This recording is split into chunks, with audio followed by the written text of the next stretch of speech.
Chers abonnés amoureux et amoureuses de la balle au panier, bienvenue à votre nouveau rendez-vous basket Back to Back. Pour ce numéro, je suis avec le seul et l'unique Stéphane Zaré, a.k.a. Z Saga, The Art of Crossover. Bonsoir, mon vieux. Bonsoir Alexandre, bonsoir chers téléspectateurs, toujours un plaisir d'être avec vous sur le plateau de Back to Back. Bonsoir, mon vieux. Restez connectés parce qu'on a un invité spécial aujourd'hui. Il s'agit de Monsieur Adama Kevin Serré. Il est président de la Ligue du centre de basketball. Bonsoir, Monsieur Serré. Bonsoir. Bonsoir à tous. Merci de m'avoir invité pour ce soir sur le plateau de Back to Back. Voilà, une émission vraiment qui nous va droit au cœur pour nous les acteurs du basketball burkinabé. Merci beaucoup à vous, Monsieur Serré, d'être venu et d'avoir répondu à notre invitation. Nous allons continuer, après le jingle, à parler justement des matchs qui se sont joués dans votre ligue du centre d'ailleurs. Il s'agissait de la 12e journée du championnat. Ok.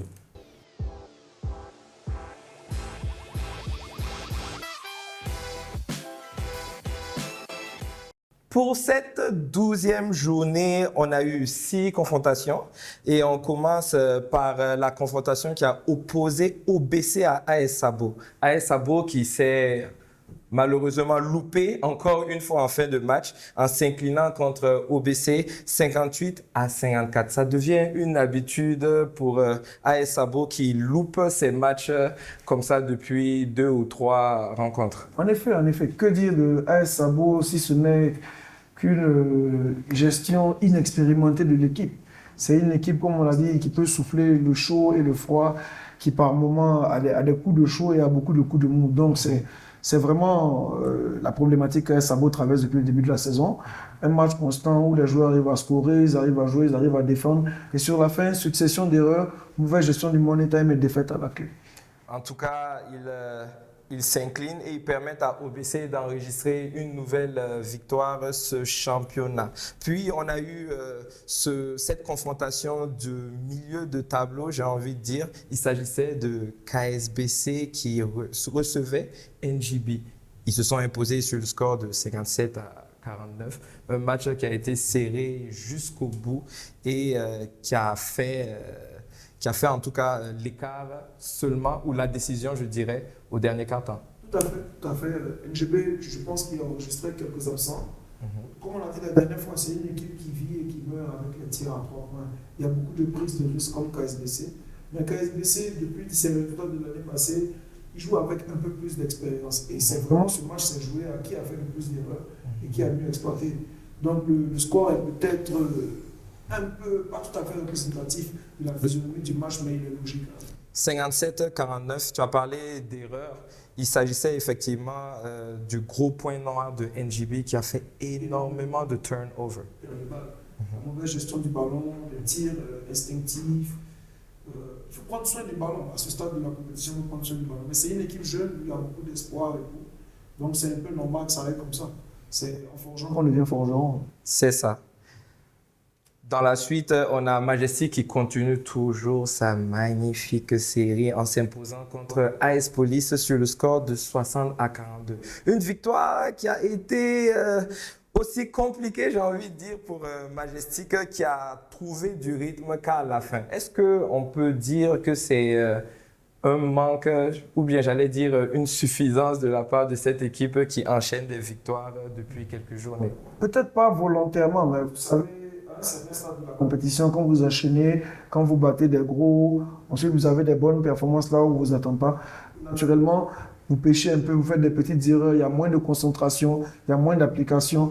Mais entre Majestic et AS Police, il y a quand même une certaine différence de niveau. Voilà, donc ça s'est senti sur la fin. Nous avons pris en tout cas les réactions par rapport à ce match. Nous vous laissons les découvrir en images. Bonsoir coach. Bonsoir. Vous avez failli frapper un gros coup ce soir en vous imposant en tout cas contre Majestic, mais malheureusement la fin de match ça n'a pas été et ils ont pris le large. Quels a été, j'allais dire, les moments qui ont favorisé, j'allais dire, cette chute au dernier quart-temps? Il faut dire que c'est l'inexpérience surtout. Voilà, c'est l'inexpérience. On n'a pas su en réalité gérer un problème que nous traînons depuis. Voilà, bon, ils ont su profiter. On va continuer à travailler en réalité pour quitter cette situation. Il vous reste encore quelques matchs avant la fin de cette première phase du championnat. Qu'est-ce que vous mettez en place pour décrocher encore une victoire? C'est de travailler et corriger surtout les erreurs, renforcer les acquis comme on le fait d'habitude. Voilà, je pense qu'on a toujours une place, hein. C'est toujours jouable.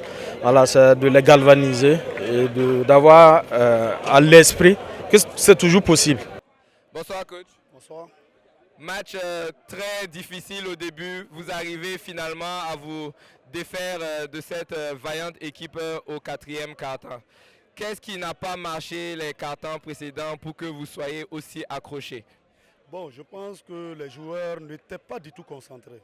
Vous savez, au basket, ça se paye cash, hein. D'abord, l'échauffement, quand ce n'est pas bien fait. Et vous n'êtes pas concentrés. J'ai eu l'impression qu'ils étaient tellement confiants. Ils pensaient que non, ils allaient venir gagner. Non. Le match, ça se joue sur le terrain. Tant que tu n'es pas sur le terrain, tu n'es pas concentré, les résultats ne peuvent pas aller. Donc, ça fait que le premier quart-temps et puis le deuxième quart-temps n'a pas marché. Ils ont donné confiance à l'équipe adverse.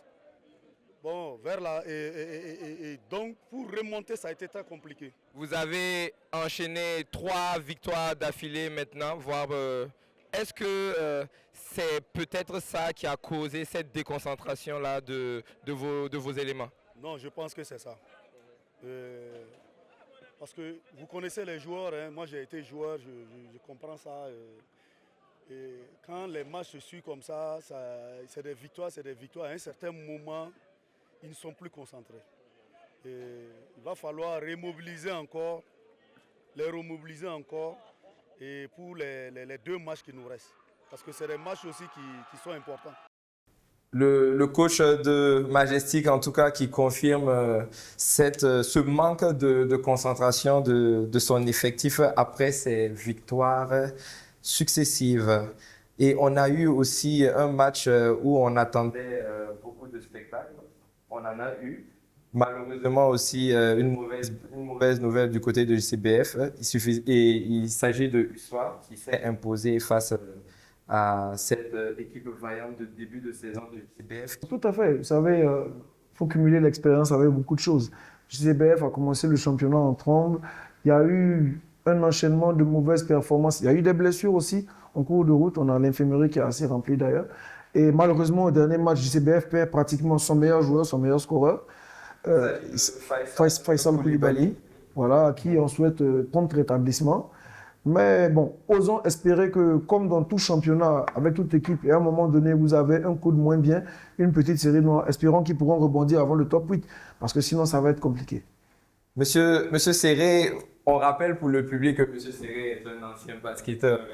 Vous avez pu regarder les matchs de cette 12e journée. Quelle observation vous faites, par exemple, de cette confrontation qu'il y a eu entre USWA et JCBF?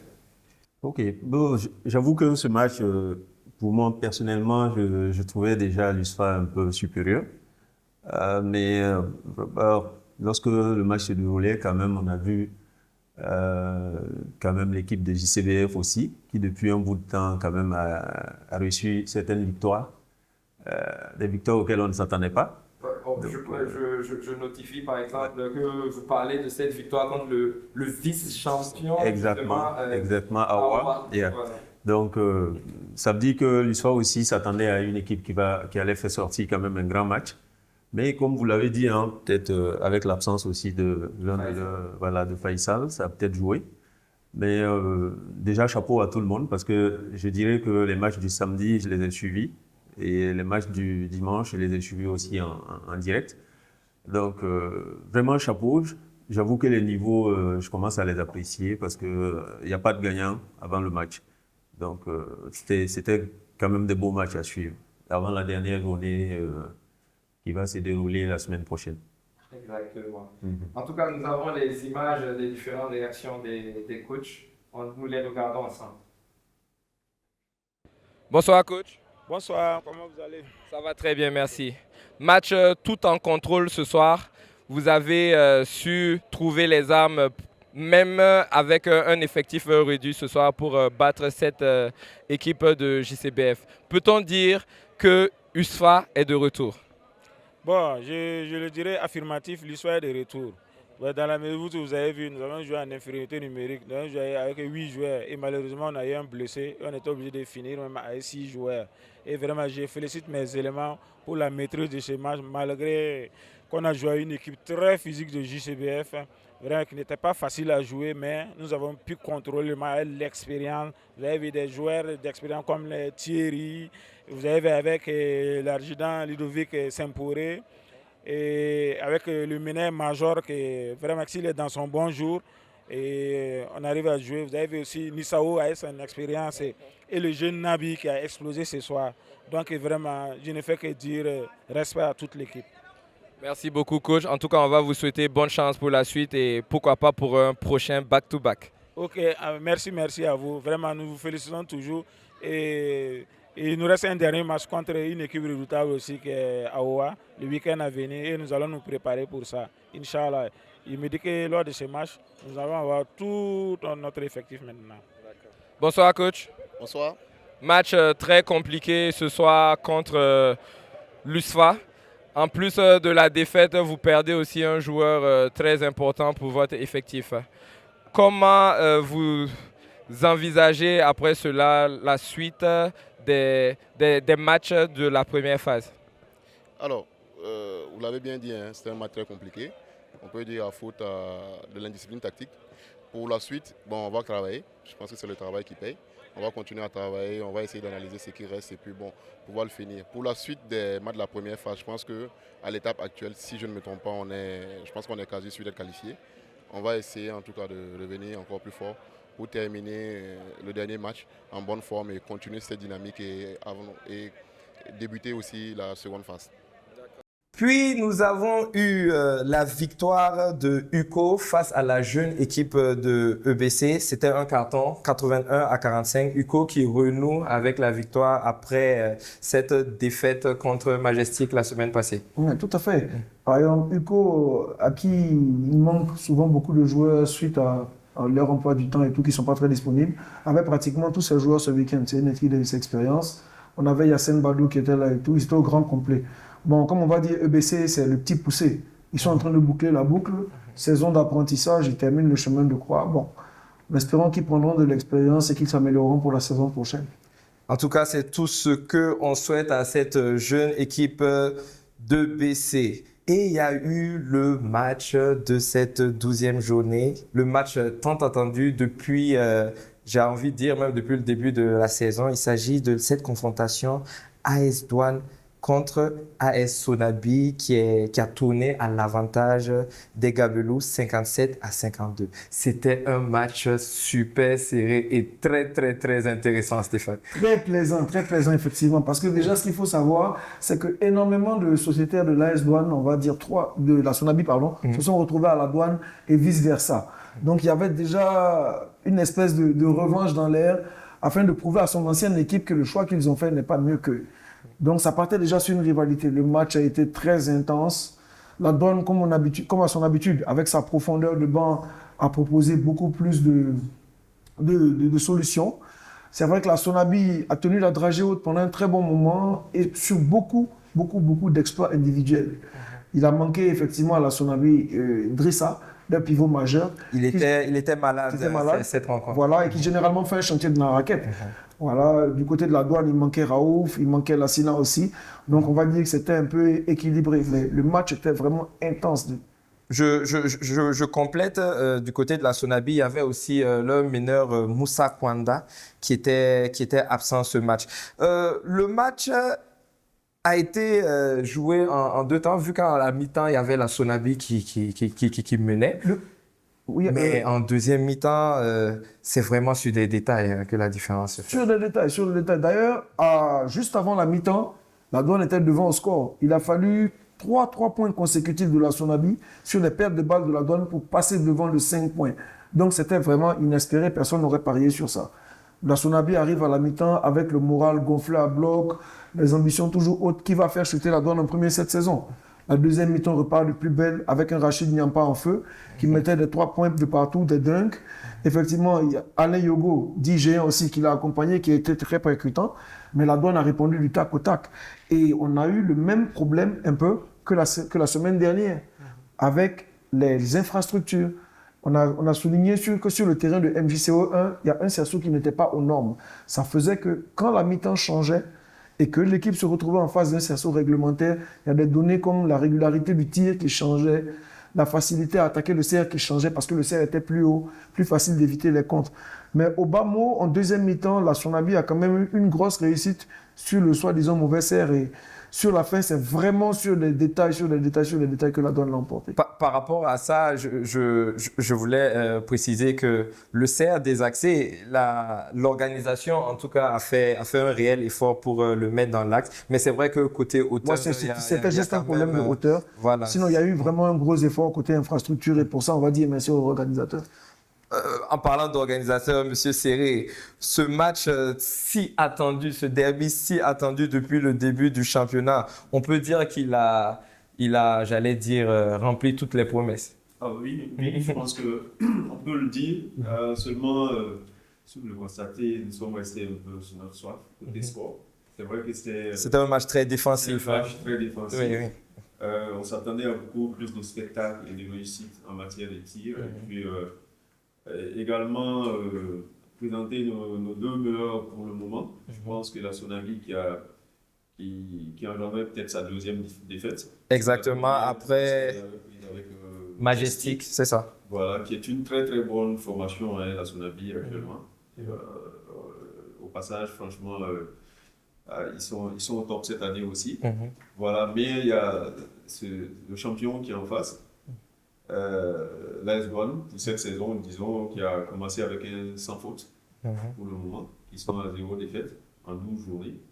Donc, déjà aussi, c'était quand même un gros morceau qu'on attendait ce dimanche. Et je pense que ça a répondu, seulement qu'on attendait encore plus en matière de score. 5 points d'écart, je pense que ça montre également l'équilibre qu'il y avait entre ces deux équipes. En parlant juste des 5 points d'écart, Stéphane, est-ce que ce match n'a pas mis en avant les tares de l'AS Douane? L'AS Douane qui semblait, en tout cas avant ce match, complètement au-dessus des autres équipes. Là, ils finissent à 5 points juste d'une équipe de la Sonabi qui était même diminuée. Bon, pas spécialement, parce que je dirais le premier adversaire d'une équipe qui écrase tout le monde, c'est elle-même. Parce que le jour où vous êtes confronté à des réelles difficultés, c'est votre capacité de réaction qui fait de vous ce que vous êtes. On ne peut pas dire que ça a mis en face les tares de l'AS Douane. Moi, je dirais au contraire qu'ils ont pu réagir dans la difficulté. Parce que je ne dirais pas que la Sonabi a joué au-dessus de son niveau, mais ils nous ont habitués à des actions auxquels on n'était pas habitué du côté de la Sonabi. Autant de tirs à 3 points réussis, c'est ce qui a maintenu la Sonabi dans le match et elle n'est pas coutumière de ce fait-là. Mais par contre, la Douane a su réagir du tac au tac avec ça, ne pas prendre d'écart, toujours rester dans l'ombre de l'adversaire et à la fin, comme d'habitude, avec tous les adversaires de la Douane, c'est pratiquement le même registre. C'est peut-être dû à la profondeur de banc ou aux différents profils que la Douane peut proposer. Parce qu'ils sont capables d'attaquer la raquette, ils sont capables de tirer à mi-distance, à 3 points, de contre-attaquer, de défendre très dur, ne pas avoir de problème de faute, parce qu'il y a une énorme profondeur. Ils sont capables de jouer avec des pivots. Donc, ils ont vraiment tout ce qu'il faut. Et c'est vraiment compliqué de jouer la Douane, en fait. Et la Douane, là, a laissé passer l'ouragan et a pu conclure en fin de match, même si ça a été leur match le plus compliqué de loin. On s'attendait à un moment donné à ce qu'ils perdent le match. Il y a des joueurs qui disaient, mais ils ont pris un coup au moral, mais jamais, même étant menés au score, ils sont toujours restés là à mettre le même pressing, la même intensité, la même application du début à la fin. Et c'est ce qui fait la différence entre l'AS Douane cette saison et les autres équipes. On ne sent pratiquement pas de différence du début à la fin. Même quand vous avez le vent en poupe, ils sont toujours derrière. Donc c'est ça qui définit le match. En tout cas, les coachs se sont exprimés par rapport à ce match. Nous vous laissons regarder les images.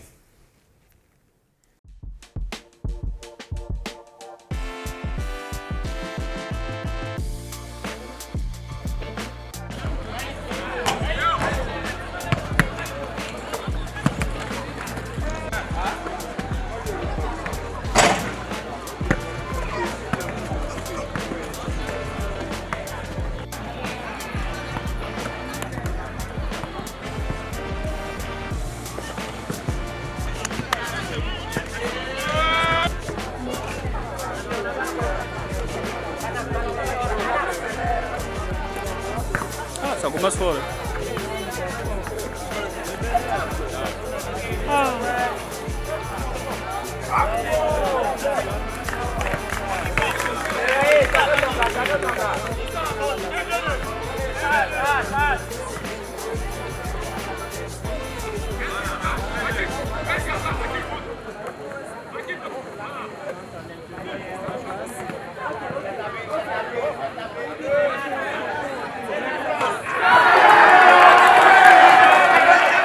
Bonsoir Philippe. Bonsoir.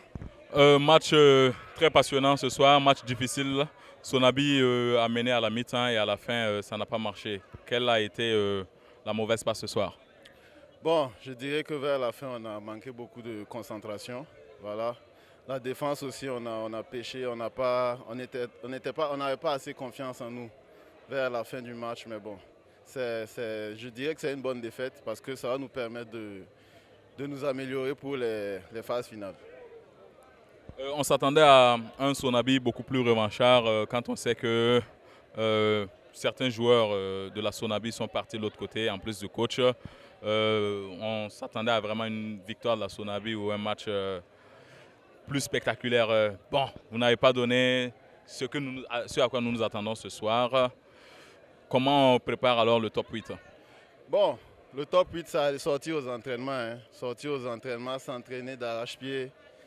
Et voilà, je pense que le travail paye. Si on sort aux entraînements, on sera prêt pour les phases finales. Et je promets un gros match retour. Super, comme on l'aime le voir. Donc Sonabi finalement qui tombe pour la deuxième fois, qui va perdre probablement la première place. Donc on s'attend à un match retour, comme vous l'avez dit, pendant les playoffs. C'est ça. Sonabi, comme vous avez dit, on vient de finir les premières phases. On a eu 2 défaites. On va sûrement tomber à la deuxième place, mais c'est pas plus mal. Je pense que ce match-là, vraiment, on a joué quand même, on a tout donné, mais je pense que pendant les phases finales, on pourra améliorer les petits défauts et c'est de bon augure pour la suite. Merci beaucoup Philippe. Merci bien, merci. Bonsoir coach. Bonsoir. Match très compliqué, maîtrisé à la fin par une victoire de l'AS Douane. Quelle a été la clé du succès ce soir? Oh, c'est la défense. Hein. Comme tu as vu le match avec moi, on a commencé le premier quart-temps, c'était bien. Et le deuxième quart-temps, on a failli un peu en défense, les rebonds, on ne comprenait pas. On était un peu l'expérience en défense. Mais avec la mi-temps, j'ai titillé un peu mes gars pour qu'ils se lèvent un peu en défense. Voilà, donc c'est ce qui nous a donné la victoire. En tout cas, belle victoire. Vous jouez contre votre ancien club. Est-ce que c'est aussi une maîtrise de la maison qui vous a donné vraiment toutes les clés pour gagner ce match? Non, moi, il me concentre sur mon équipe. Hein. C'est vrai que j'étais à Sonabi l'année dernière, mais là, je ne me focalise pas sur l'adversaire. Bon, c'était mes anciens joueurs, mais là, j'ai plus basé l'accent sur ma défense et tout. Et puis finalement, la Sonabi tombe pour la deuxième fois, qui vont perdre probablement la première place. La Douane est bien confortée pour commencer les playoffs, le top 8. Comment se préparent déjà ces playoffs? D'abord, bon, seulement il n'y a pas d'enjeu. Comme tu as dit, on joue pour la première place. Ça s'est bien passé, on est très content de terminer premier. Mais nous, on a encore un dernier match à jouer contre UCO. On va bien finir ça et maintenant commencer les phases retour. Voilà. Pour bien préparer, il faut beaucoup travailler à l'entraînement, en défense. Et puis, ajuster quelques lacunes en défense. Et puis, pour nous, nos jeux, c'est la transition. Voilà. Si on récupère le ballon en défense, il faut qu'on joue rapide. Voilà, c'est ce qu'on va essayer de travailler pour aborder les playoffs. Voici pour les rencontres de la 12e journée. Nous vous mettons les différents résultats à l'écran. Et nous allons parler de la 13e journée, la 13e et dernière journée de la première phase où nous avons 2 chocs. D'abord, USFA qui va rencontrer son vice-champion AOA. Quel derby! Un remake des finales de l'année dernière. Un avant-goût du top 8, un remake des finales. AOA qui monte en puissance. USFA, à qui il manque beaucoup de joueurs, mais quand ils sont là, c'est quand même le champion en titre. Donc ce sera forcément un gros choc. On a Yaya qui n'était pas là pendant leurs 2 dernières confrontations. Est-ce que il n'aurait pas besoin de lui pour tenir en tout cas la dragée haute à AOA? Ils auraient grandement besoin de Yaya parce que quand on regarde les derniers matchs de USFA, on a l'impression qu'il manque quand même beaucoup de joueurs de l'effectif. Donc, Yaya, c'est forcément un atout dont l'équipe ne peut pas se passer, surtout quand il joue des gros matchs comme ça. Je rappelle que USFA était en infériorité numérique, j'ai envie de dire, par rapport à leur match précédent contre JCBF.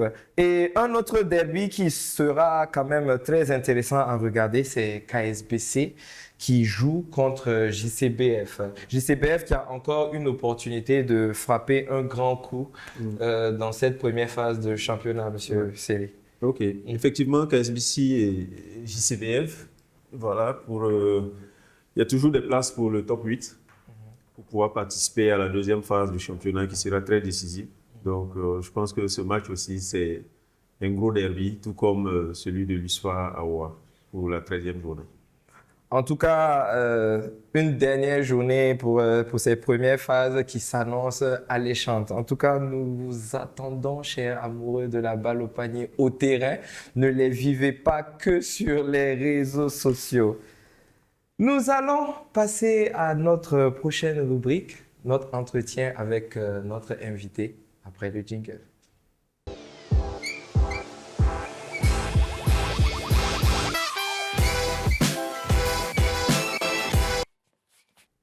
Retour sur le plateau de Back to Back avec Monsieur Adama Kevin Séré. Je rappelle que vous êtes président de la Ligue du Centre de Basketball. Encore merci pour votre disponibilité, pour le temps que vous avez pris pour nous rejoindre ici dans les locaux de Massa TV. C'est un nouveau mandat pour vous en tant que président de la Ligue. Et dans le monde du basket, on a tendance à confondre Ligue du Centre et Fédération. Déjà, dans un premier temps, moi, j'aimerais savoir, en tout cas pour nos chers abonnés qui nous suivent, quel est le rôle concret de la Ligue dans l'organisation de notre championnat? Ok, merci. Merci pour cette question. Effectivement, pour ceux qui ne connaissent pas bien, généralement les gens confondent fédération et ligue. Déjà, la fédération, c'est notre entité mère pour le basketball national. Et la ligue, c'est une déconcentration. La ligue, vous avez bien vu la ligue du centre. Au basketball, nous avons une seule ligue, qui est la ligue du centre de basketball, et les autres sont les districts de basketball. Donc, je dirais, le rôle principal de la ligue, c'est la promotion du basketball sur le plateau central. Le plateau central qui est principalement pour la région de Kadiogo, donc pour tout ce qui couvre Ouagadougou et périphérie. D'accord. Monsieur le Président, c'est l'organisation du championnat, ça se passe comment? C'est la Ligue qui s'en occupe ou comment ça se passe exactement? Ok, merci. L'organisation du championnat, il faut dire qu'il y a deux phases. Il y a déjà la phase, on commence toujours par les phases régionales. Et les phases régionales, il incombe à la Ligue. Il incombe à la Ligue d'organiser son championnat régional sur son essor territorial et aux différents districts également d'organiser leurs différents championnats. Et à l'issue, les champions vont s'affronter pour le championnat national pour clôturer. Donc, c'est un peu la différence. Pour tout ce qui concerne, tout ce qui se passe actuellement est de l'essor de la Ligue.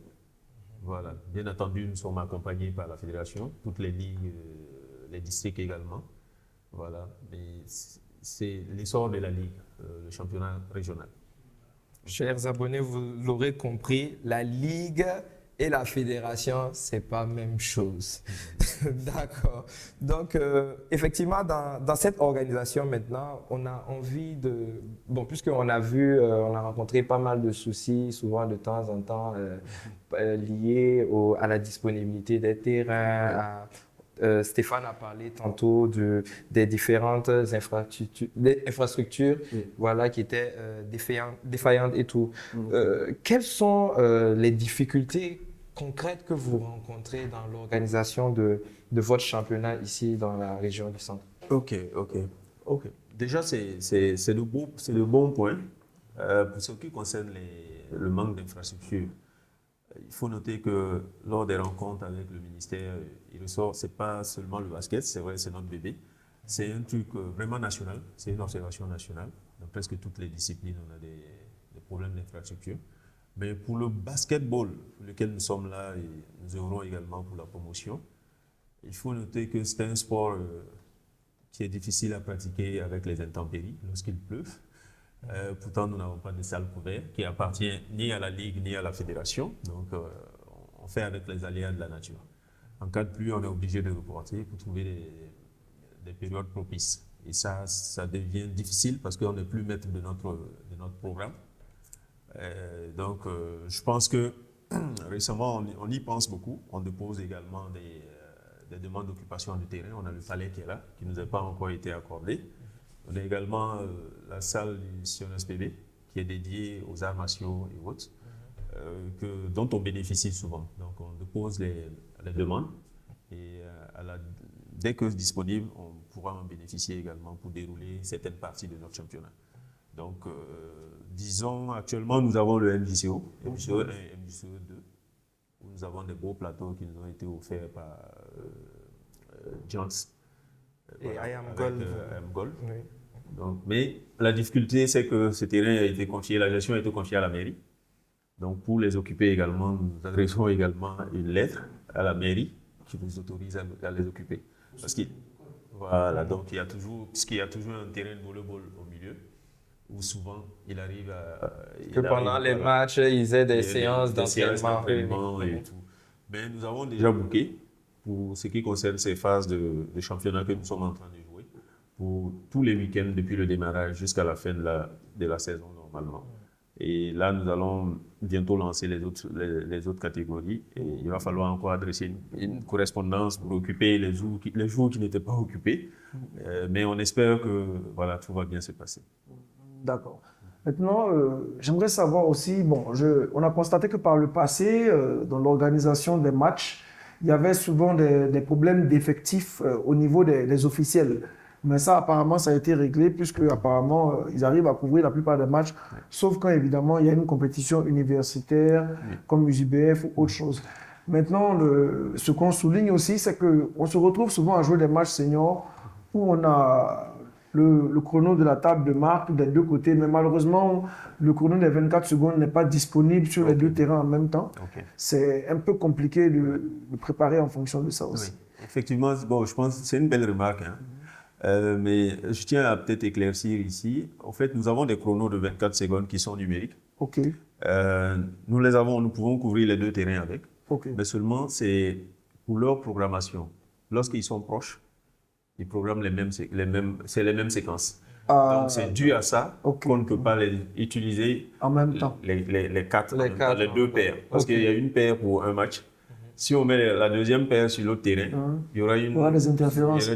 Donc, il faut sur deux terrains carrément distincts. Il faut une grande distance. Il faut, je pense que lorsque c'est au-delà de 100 mètres, il faut aller au-delà de 100 mètres. Pourtant, les deux terrains ne sont pas loin. Donc, c'est ce qui fait qu'on est obligé de jouer avec un terrain qui a tout le potentiel et tout le matériel et l'autre qui est dépourvu du tableau. Maintenant, j'ai une petite question. En tant qu'acteur, en tant que joueur et tout ça, je me suis déjà demandé des fois, vu le problème de disponibilité des terrains, pourquoi des fois la Ligue ne programme pas des matchs, je vais dire, peut-être en aller-retour sur le terrain des différentes équipes, ou bien ça nécessite un certain contrôle des infrastructures, un déploiement d'effectifs, de techniques qui est un peu compliqué.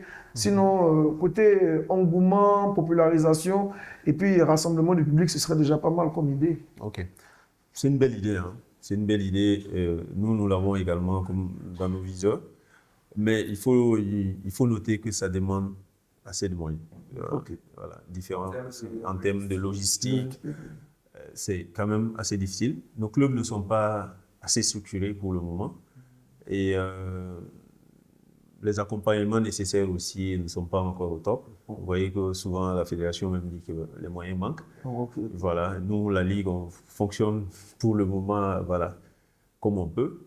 Mais il faut dire que c'est une belle vision parce que ce serait intéressant que les gens puissent s'affronter sur leur terrain en aller-retour. On envisage ça et je pense que c'est une bonne ambition pour nous aussi. Je pense qu'on va y arriver. Si on le veut, je pense qu'on va y arriver. On va faire les propositions. Pourvu que nous puissions commencer le championnat très tôt. Parce que nous avons commencé très tard. Ce qui fait que nous sommes obligés d'aller à une phase unique, deux phases, la phase unique d'abord et ensuite les playoffs.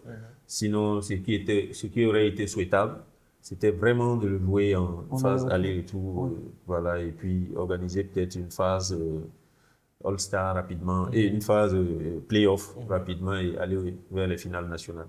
Vous soulevez un point où je voulais rebondir. Depuis plusieurs saisons maintenant, justement, on a remarqué que les débuts de championnat ont tendance à être assez tardifs.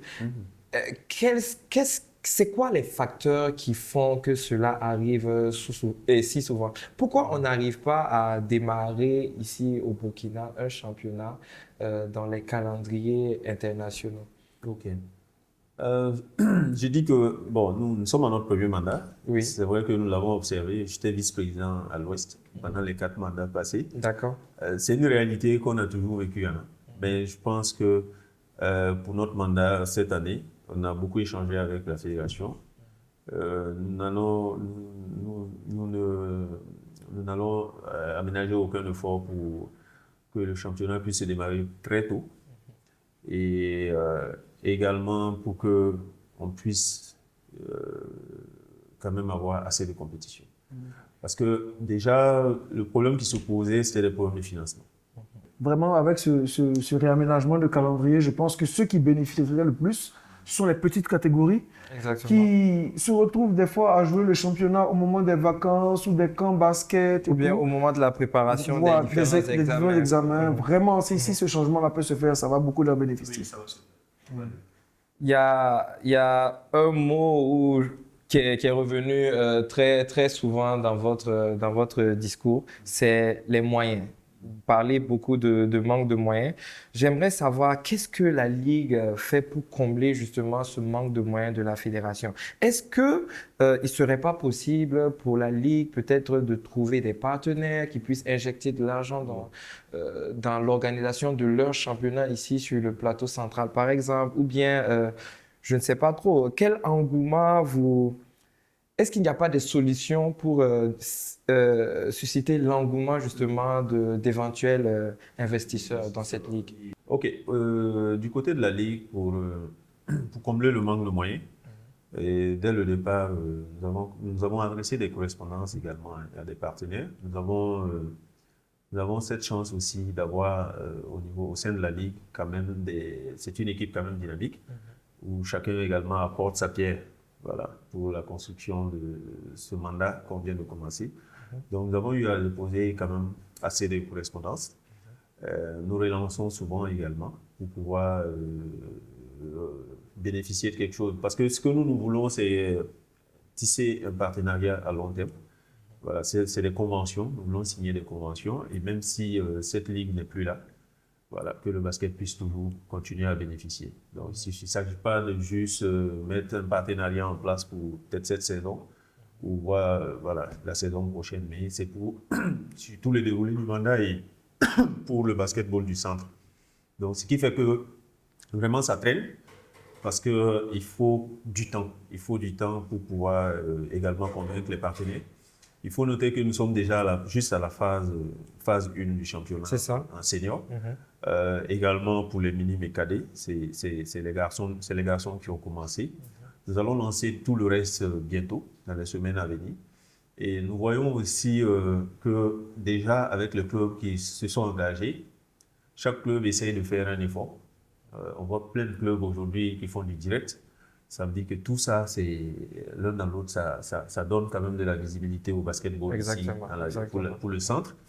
Nous avons également, avec le directeur technique de la Ligue, que vous connaissez tous bien, qui avait son direct aussi face au basket. Nous ambitionnons également de lancer ce direct aussi sur les pages de la Ligue. Je pense que ça va quand même également augmenter notre audience. Et aussi booster également souvent les publications à travers les sponsoring des pages, et ainsi de suite. Donc c'est autant d'actions que nous envisageons aussi pour quand même nous venir en aide aussi pour la promotion de ce basket sur le plateau central. Voilà. Donc pour le moment, nous fonctionnons un peu voilà, avec un peu ce qu'on a, quelques frais de transfert qu'on a reçus. Et puis bon, il faut dire aussi, tout n'est pas financier. Parce que lorsqu'on parle de problèmes de budget ou problèmes de financement et tout, Nous avons vu dans ce monde-là beaucoup de gens qui sont engagés, qui arrivent à faire le boulot en attendant qu'on les paye. Donc ça, déjà, je dis chapeau à tous ces volontaires qui le font. Et le problème des infrastructures, nous avons vu que ça ne demande pas de moyens, on ne paye pas les terrains. Il suffit de poser des demandes. Donc ça veut dire qu'il y a beaucoup de choses qu'on peut faire sans forcément beaucoup d'argent. Et cette ligue-là, cette année, nous sommes en train de dérouler. Nous n'avons reçu aucun franc, mais on arrive à tourner. Et je pense que on est arrivé quand même à mettre un peu de visibilité par rapport aux autres années. Et nous allons continuer. Donc imaginez un peu, si on a eu un coup de pouce, ça risque de, voilà, ça va faire plaisir à tous les acteurs. En tout cas, c'est tout ce qu'on souhaite, en tout cas, afin de pouvoir promouvoir au mieux le basketball burkinabé. Exact. Je ne sais pas si Stéphane a quelque chose peut-être à ajouter. Donc, sur ce, en tout cas, on va vous souhaiter beaucoup de courage et bonne chance pour votre nouvelle mission. Nous savons que le basketball burkinabé est malade et que il lui faut de bons médecins pour qu'il soit sur pied de nouveau. Exactement. Ok, on essaiera de quand même panser les plaies. Voilà, et bientôt, voilà, il va guérir, Inch'Allah. Déjà, il y a l'effort même que vous avez fait en réaction même les cerceaux après notre émission précédente qui est à saluer.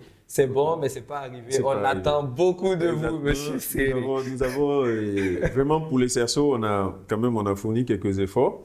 Et je pense qu'il y avait un qui était cassé en temps. Oui, effectivement. On l'a réfectionné. Effectivement. Et vous avez vu également que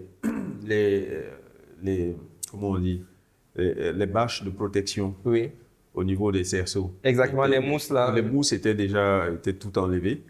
On a essayé de les remettre parce que également on œuvre un peu pour également le bien-être des joueurs. C'est ça. Il ne faut pas venir au basket pour se blesser. Exactement. Voilà. Et au fur et à mesure, on est en train de voir aussi avec les médecins fédéraux pour également avoir des médecins à notre disposition pour les éventuels matchs. Voilà. Donc je pense qu'on on y va tout doucement, mais voilà, ça va s'arranger. Ces mesures, en tout cas, seront les bienvenues dans notre basketball du centre, ici, en tout cas. C'est le moment de passer à la prochaine rubrique qui nous intéresse pas mal quand même. Monsieur Seri, j'imagine que vous regardez la NBA. Oui. Beaucoup de mouvements actuellement. Ouais. On va en parler juste après le jingle.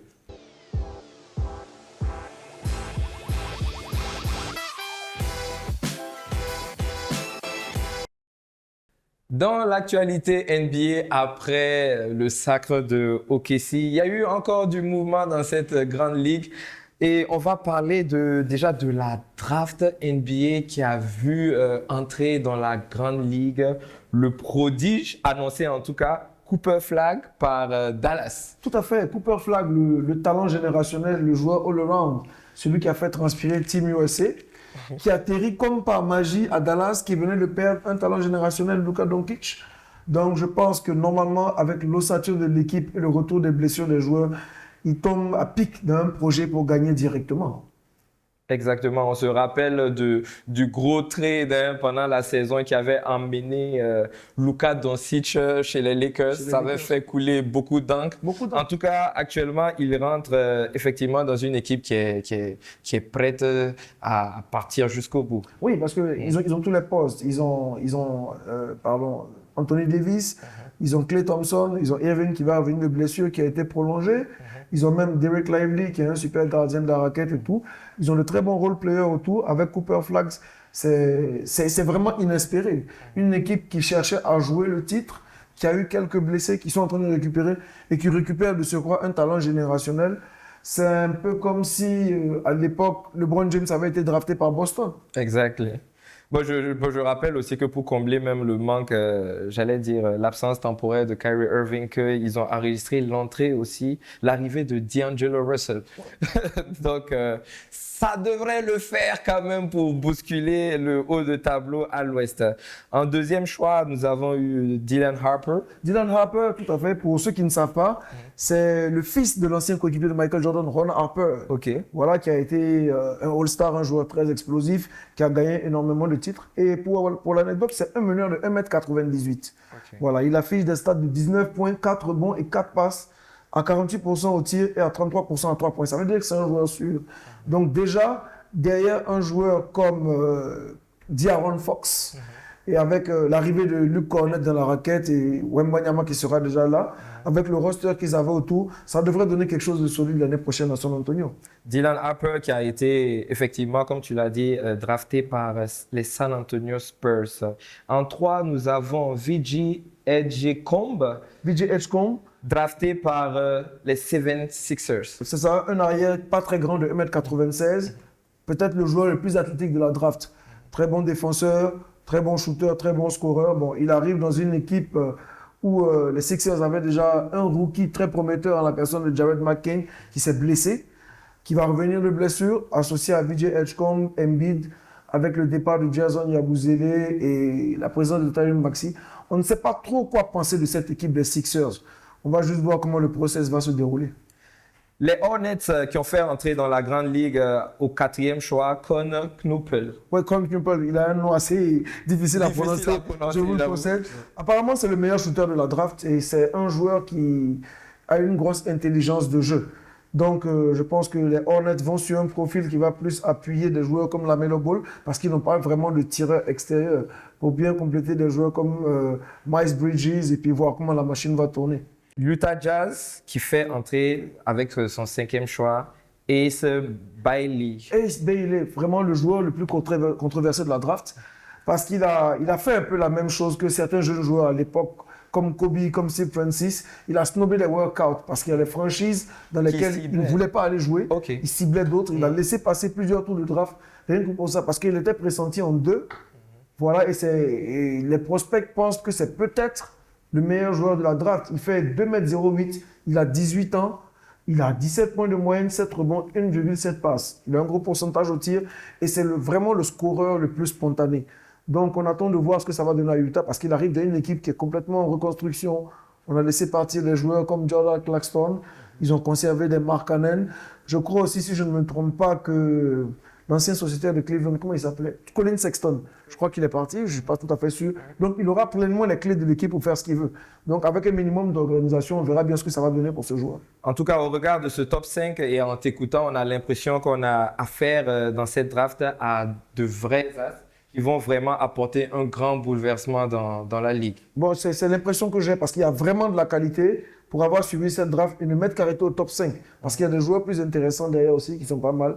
Mais comme on dit, bon, on attend de voir ce que ça va donner. Mais il y a vraiment de la qualité dans cette draft. Vraiment hâte, en tout cas, de voir à l'œuvre Cooper Flag dans cette grande ligue. On en parle beaucoup. Il serait vraiment intéressant de voir son association avec Anthony Davis.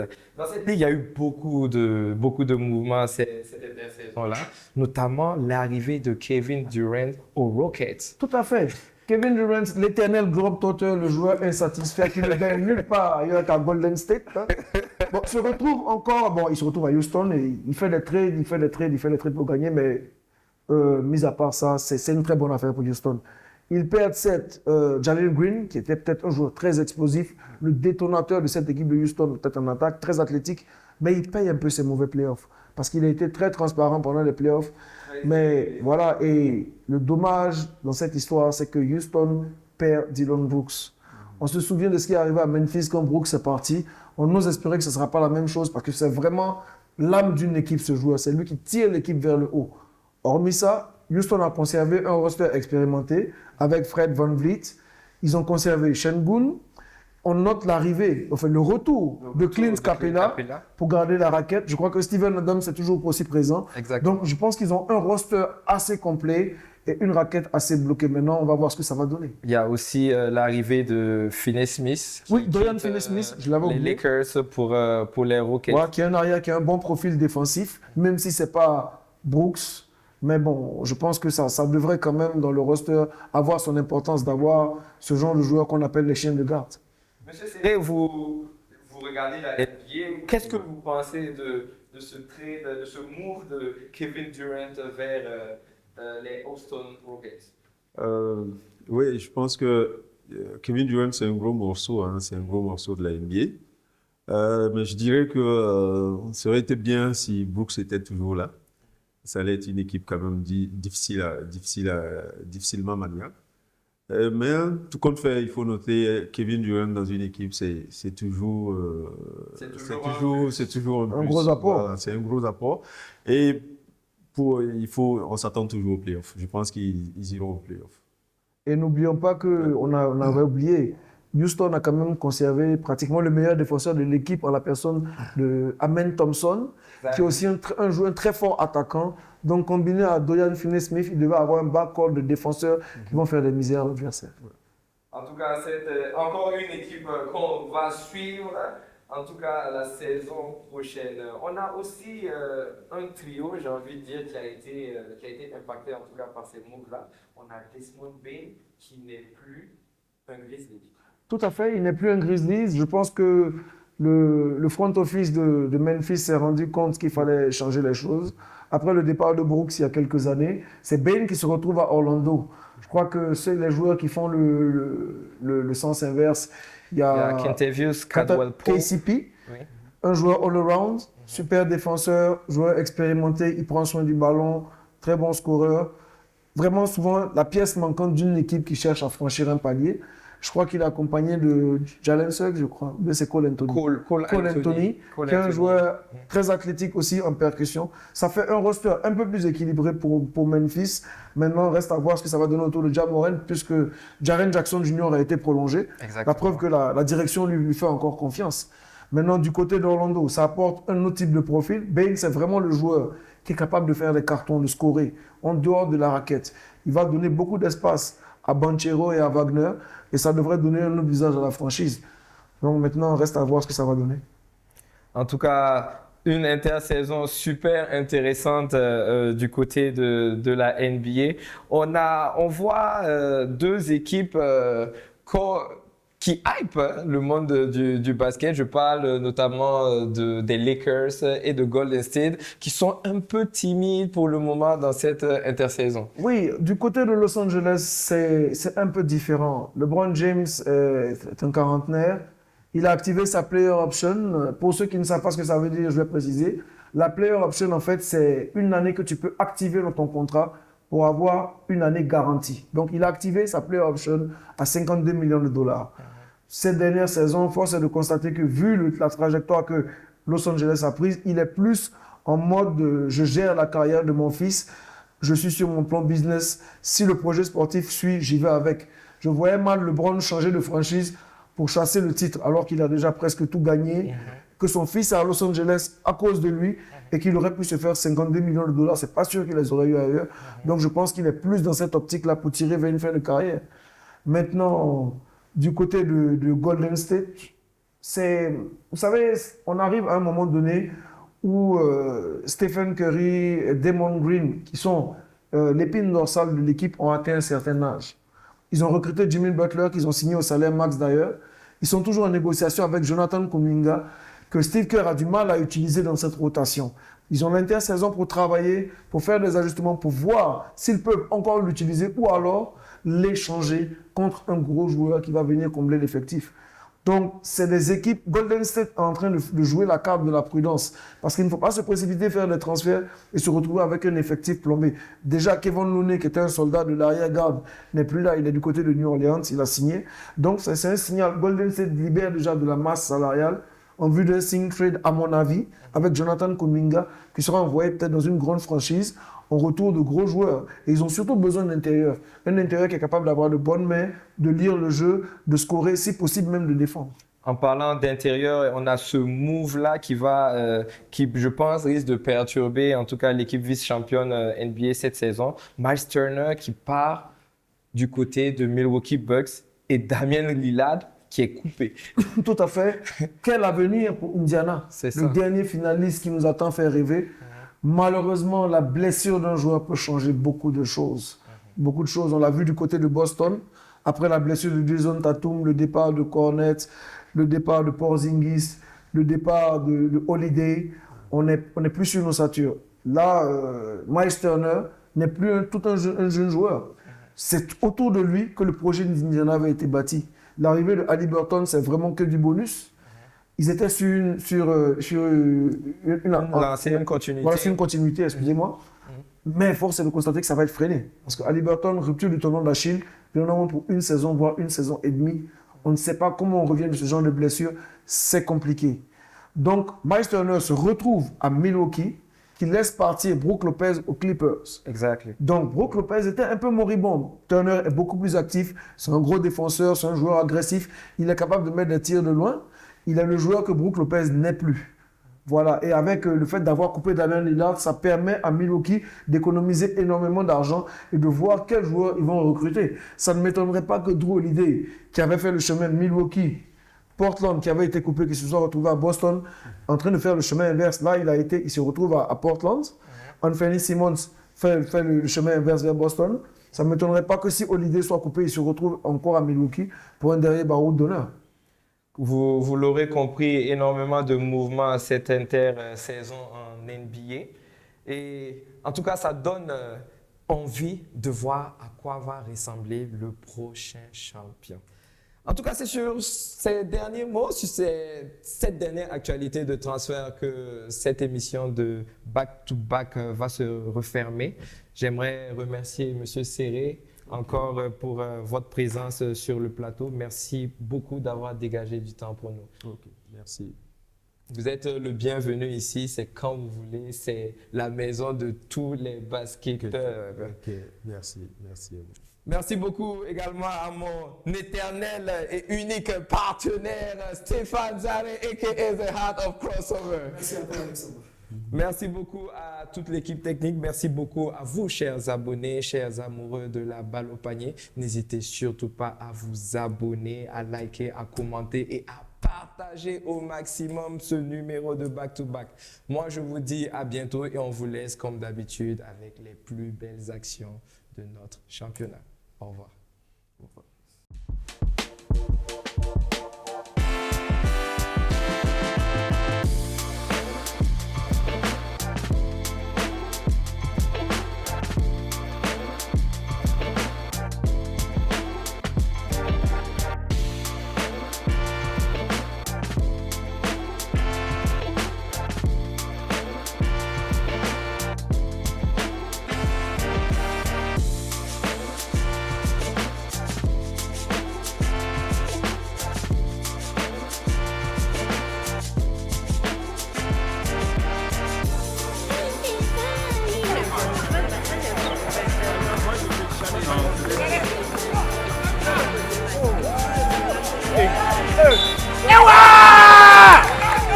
Jamie!